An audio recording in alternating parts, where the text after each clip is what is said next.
As vegetation on land begin to bounce back from Hurricane Melissa's beatdown, those at sea are still struggling to bounce back. Krista Campbell revisited the Bogue Lagoon in Montego Bay, St. James to see how the mangroves and coral reefs weathered the storm. Bare, broken, and buckling under pressure.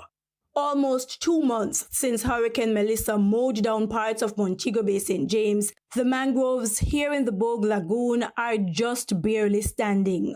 So too are the wildlife that depend on the wetlands for survival.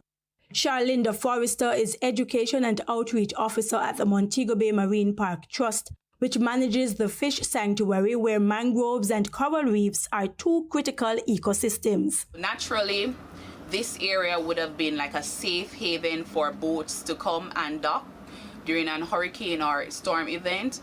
But what we realize now, they weren't even safe inside this area. So a lot of boats that were here for safekeeping experienced damages. So we saw where some boats sank. A lot of the boats ended up on the mangrove instead of in the mangrove in a sense. So even the younger trees, a lot of them were uprooted and washed away.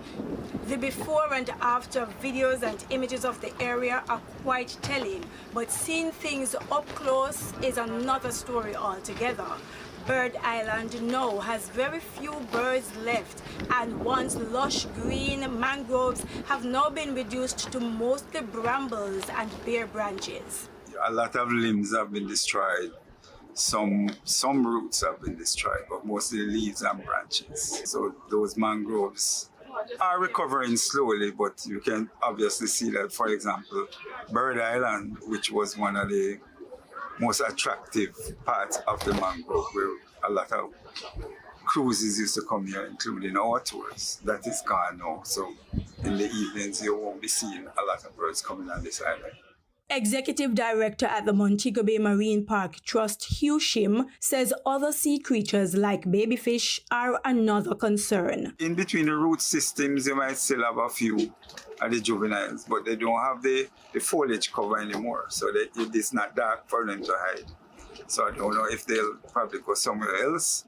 He says scientists will have to do further investigation to assess the hurricane's impact on other marine species, but migrating animals should return once the mangroves start to grow back.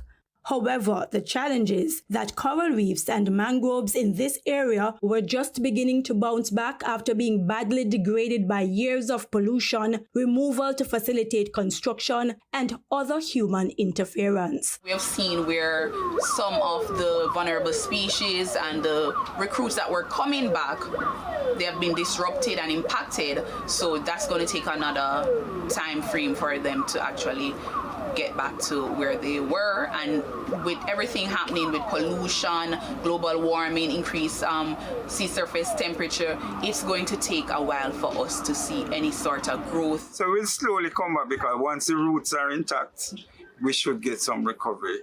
I would say within 2-3 months. But the branches will take longer. Krista Campbell, TVJ News.